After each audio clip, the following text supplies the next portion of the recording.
Hello and welcome back to Bolt. This is BioEnchanted, and today we'll be going through level 5. This level's pretty interesting because it's just one big combat gauntlet, but it's a fairly interesting one with some interesting secrets as well. I just haven't really been up to recording much lately because personal reasons, but I feel a lot better, so I figured I might as well get around to it. I'm out of practice though as a result, so I don't play very well here. But I do quite like that you can see that you can actually, it is actually connected to a lair here. Like they've been here for a while, the Calico's people. Because you can see his logo right there on the secret door behind the wall, and I quite like that. So there's no reason to blow that particular wall open. But it allows that little bit of world building. And those containers are basically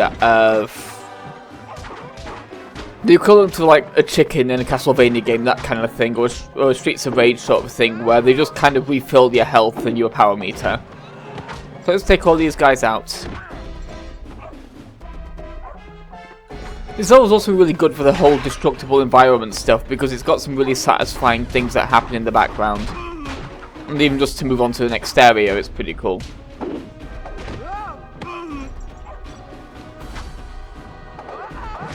Let's finish this last guy off, and then we'll do what he says.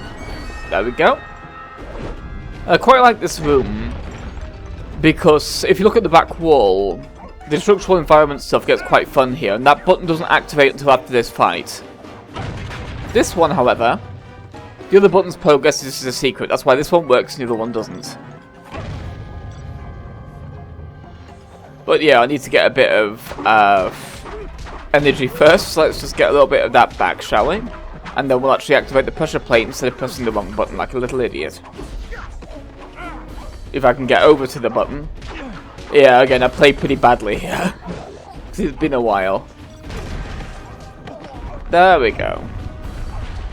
We have a little platforming to get to a secret.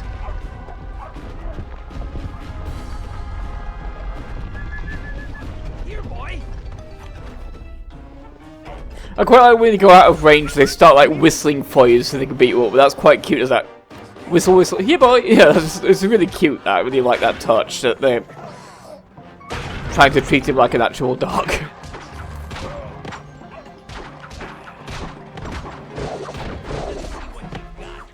But of course, this guy's here, which means we have to stun him before we can actually hit him, using our powers. I'm doing exceptionally badly at that. But that's what we're supposed to be doing here. There we go. Now we just need to find the guy so that we can hit him. But I quite like that as the back wall gets destroyed, it brings light streaming in. That's a really good visual, and I really like the way it plays out as the fight goes on.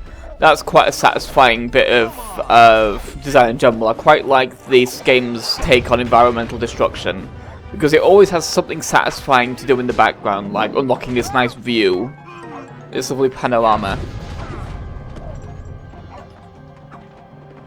So many B buttons. But first I want to get a little bit more health, because I'm kind of running low on everything right now. I'm not playing very well today.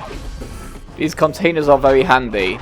And those clawy guys are really annoying, because when they get you caught in a little electric beam, you really just have to wait till it to stop. You can't really do much else except rotate slowly in the beam. There we go.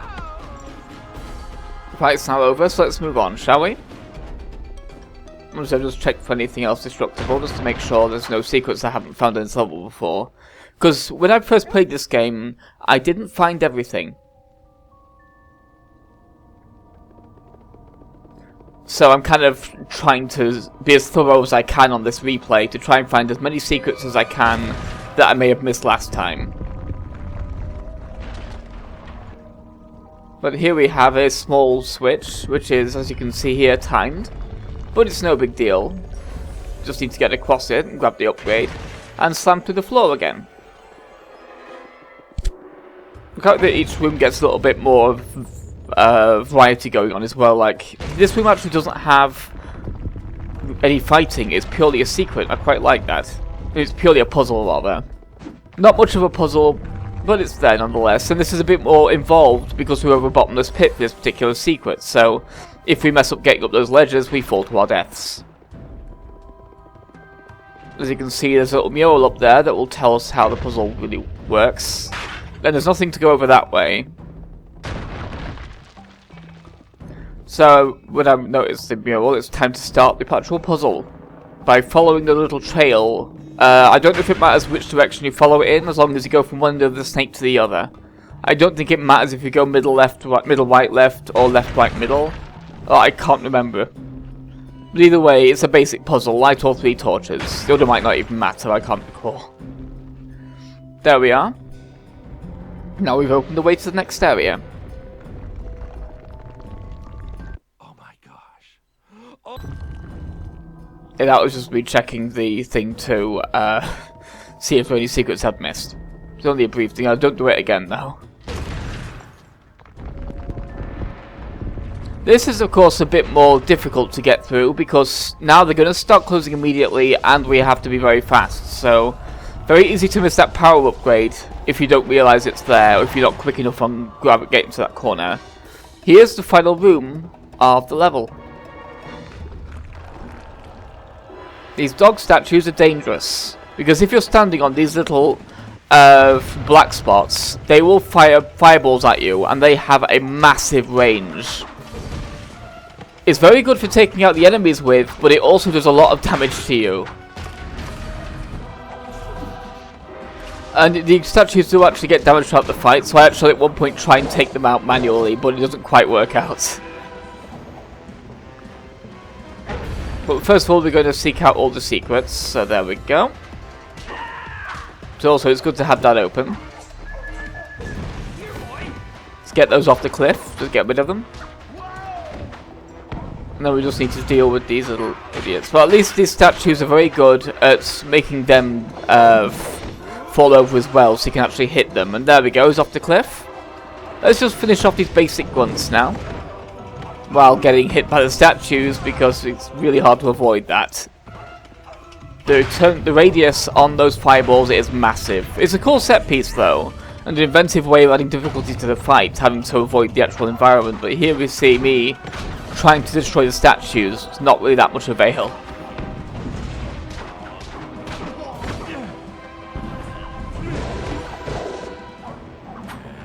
And I think the trick might actually be to do the little like invisibility thing as the fireballs are trying to hit, as opposed to trying to avoid them, but that runs you out of energy really quickly.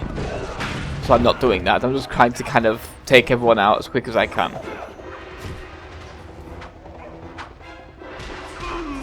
It's kind of like the when you try and super bark without any energy, he just does a normal little bark. That's really cute. Just he does a normal little bark, and that's really adorable. There's a lot of little touches like that in this game that I'm really fond of. Yeah, this is me trying to destroy these statues, but of course it doesn't really work out. The one in the middle gets destroyed. That might be scripted, don't know. It might have been that I succeeded and just didn't do it hard enough for the other two. But the statues are going to prove to be a bit of a nuisance throughout the rest of the fight, but it's not that much more to go. This is overall a pretty cool level though. I quite like the idea of the big fight gauntlets in very different areas as well. And the fact that it breaks it up with the puzzle helps it along quite a bit as well. Yep, we slammed it right into the fireball there. Now it's time for new enemies. Well, these baton women. Now the trick to them, I'd forgotten at the time of recording it, but the trick to them is to let them attack first, dodge them, and then hit them when they fail to attack. But I initially tried to fight them like the previous guys, or like the really fast guys, and that works out fairly well as well. It's just doing it the other way saves a lot more energy. Because I waste a lot of energy trying to stun them with attacks, when I should have just been doing that, waiting for them to rush in and hitting them. I do like that we're still getting like the new enemy types, and we'll still keep getting new enemy types pretty much till the end of the game. That's something I really appreciate, that they keep adding new weapons, and with those weapons, new tactics for dealing with them. Like the fast guys, you stun with an attack. These guys, you wait for that to happen, and while they're down, you hit them. There's a lot of that kind of variety going on. There's some really weird enemies that I never really figured out how to avoid taking damage with. But we'll see if I can figure that out as the game progresses, and we meet those enemies later on. But now we have laser vision, the final power, and we'll be using quite a bit, surprisingly enough, because while it's weak, it is actually very good for stunning enemies. I just need to build the supercharged meter up first, so I need to get a combo so that we can finish the level. Here we go. I quite like the different ways the super attacks have of playing out as well. Like the laser vision is a rapid fire, hits everyone in the room thing. The earthquake just gets bigger. The bark tears apart the walls, that sort of thing. That's quite fun. I'll see you in the next level after this cutscene.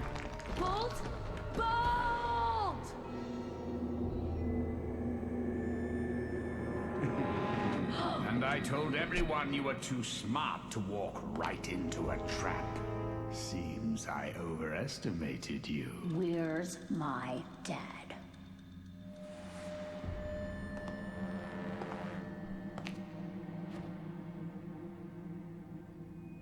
Daddy? Penny! Daddy, are you hurt? I'm okay.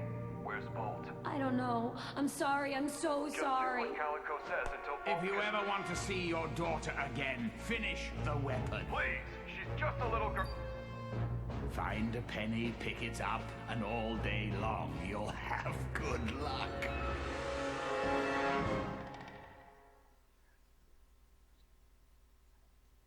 I love that line.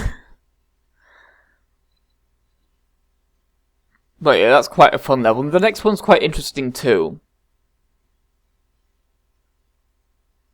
A bit more varied than just fighting as well. There's a lot of like puzzle elements to this next level. But we'll see that next time when the level begins. As well, leave you with a rather cute line from Rhino.